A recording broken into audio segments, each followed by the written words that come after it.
Tampa together and the great Super Bowl champion Sean O'Hara. Now, you guys are all working at home. The Chiefs aren't even in Tampa yet. But MJD moments ago just scared the heck out of me. It was like out of a David Lynch movie. Can we see this? It's like you transported yourself into DJ's house.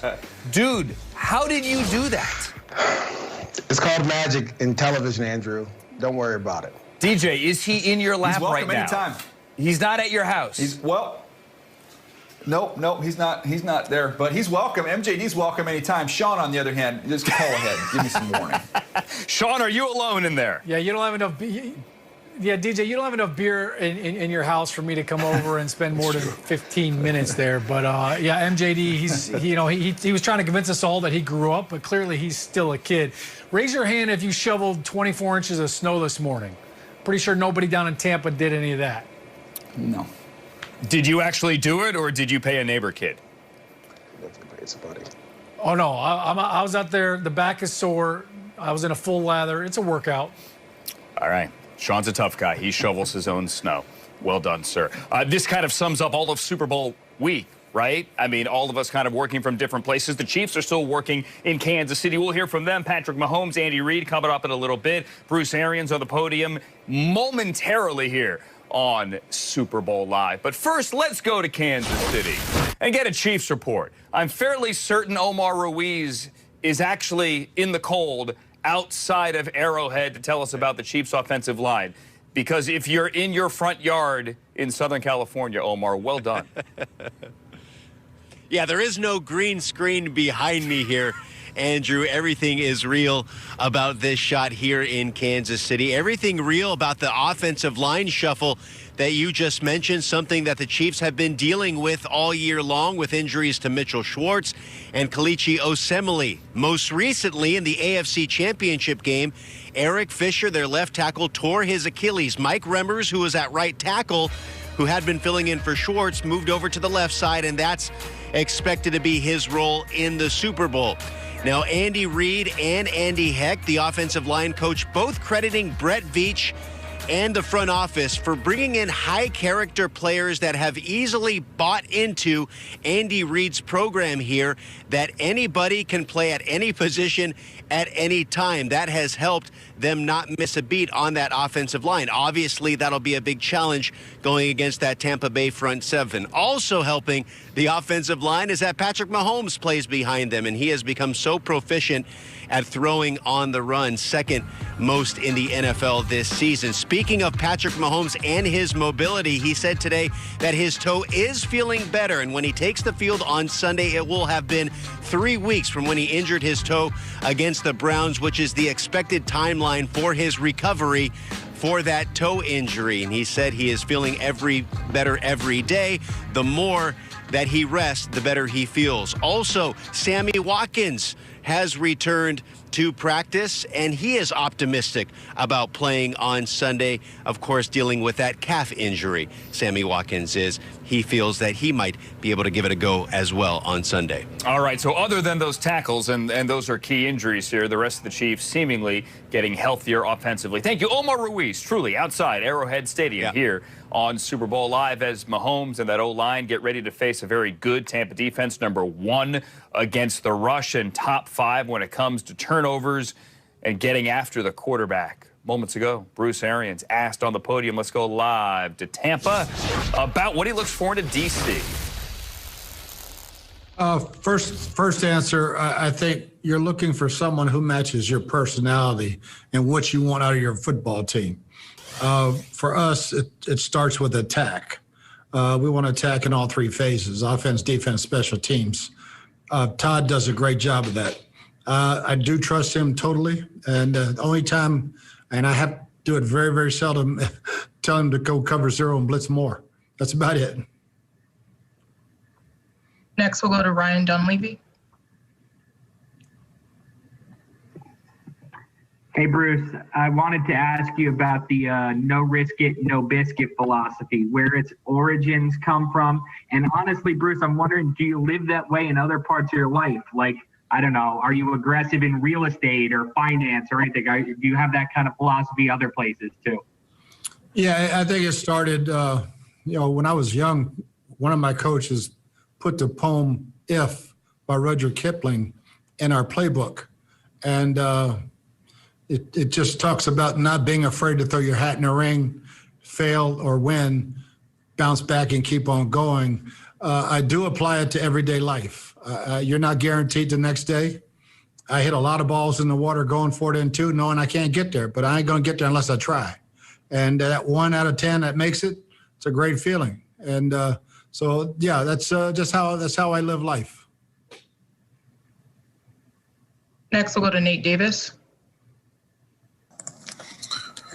Hey, Coach, you've worked with a lot of really premier quarterbacks, obviously, during your career.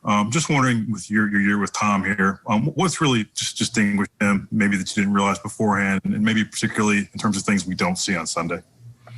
I think the biggest thing with Tom is that he's just one of the guys. Until you're with a guy of his stature, you really don't know his personality on a daily basis.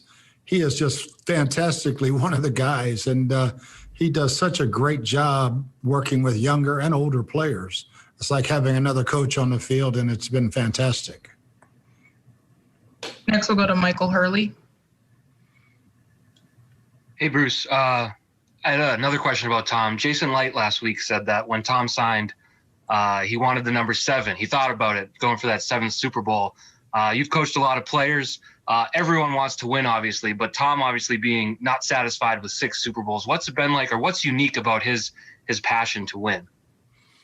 Well, I think the great quarterbacks all have it. They have the ability to will themselves on other people to make sure that everybody has bought into the cause, and the cause is a ring, putting a championship in your trophy case. So Tom brings that attitude every single day, and it permeates throughout the entire locker room. Next, we'll go to Neil Reynolds. Hi, Coach. Neil from Sky Sports in the UK. Coach, I was sat in your office in March, about a week before you signed Tom Brady, and you seemed in a very good mood, and now I realise why. I know it's a one game at a time business, but once you signed him, did you think you might have a shot at where you are right now? Did you allow yourself to get excited about it? Yes, I did. I thought that was the missing piece. Then Jason did such a great job of adding pieces as we went along. And Rob, Leonard, Antonio, and other guys. Ross Cockrell has been one of the best pickups we've had the entire season. So, yeah, I thought it was possible, and that was our goal because I knew how good a football team we had and what we were missing. And we were missing that belief that we were good enough. All right, so for those that don't know that story, that one I hadn't heard in a while, MJD, Daniel Jeremiah, Sean O'Hara, Rudyard Kipling's 1895 poem, If, MJD, is where Bruce Arians gets his no risk it, no biscuit philosophy. Yeah, Andrew, I love it. I think that mentality has been a ton of, turnovers. If you look at some of the things in the past with Andrew Luck when he coached him, obviously Jameis Winston, Carson Palmer. But the key was this year that there was less turnovers and more touchdowns, and he just fit with the right quarterback. And so that philosophy with the right player shows to be true. And this is why a lot of people pick the Bucs to be at this point because of how Tom Brady takes care of the football and how he prepares, and then the mindset of Bruce Arians and what he tries to do, how he doesn't care what people think. Well, I'm going to go out on a limb and say that Rudyard Kipling poem was not in the Green Bay Packers playbook. That would be my guess. I haven't confirmed that yet. But that is the way that they played. I love the fact he talked about with Todd Bowles. Look, he's great. He trusts him, but every now and then he's got to nudge him every now and then because he wants to go a little more cover zero. Let's blitz a little bit more and be aggressive. And I think when you look at history and postseason play, aggressive play is rewarded. You don't get rewarded for being conservative and playing things safe. You get rewarded for being aggressive. I think back to Sean Payton calling for that onside kick to start the third quarter against the Colts. Those types of aggressive moves, Sean, when you get in these big moments, more than likely you're going to be on the best side of things when you err on the side of being aggressive. Yeah, DJ, I think both of these coaches, they've got their foot on the gas pedal. We saw Andy Reid throw the ball on 4th down and 1 with his backup quarterback, Chad Henne. Bruce Arians is cut from the same cloth. Now, look, Bruce Arians, I love him to death, all right? He was my offensive coordinator when I played for the Cleveland Browns for 3 years. early on. And I didn't hold it against him that he went to Virginia Tech and that he was a Hokie. And part of that is because he was born in Paterson, New Jersey, which is about 15 minutes from where I live. If you're born in Paterson, you went to Virginia Tech, you coached at Temple, you're a tough SOB. And I tell you, that was one of my favorite parts of playing for Bruce Arians. When he came in on Wednesday mornings with our game plan offensively, all right, his number one thing was, we are going to attack you. We're going to hit somebody in the mouth. And he would pick somebody to attack on the defensive side of the ball. So you're going to know in the first 10 plays of this Super Bowl who they're trying to attack on the other side of the ball defensively. I'm just reading, and I'm envisioning, Tim Couch saying, attack.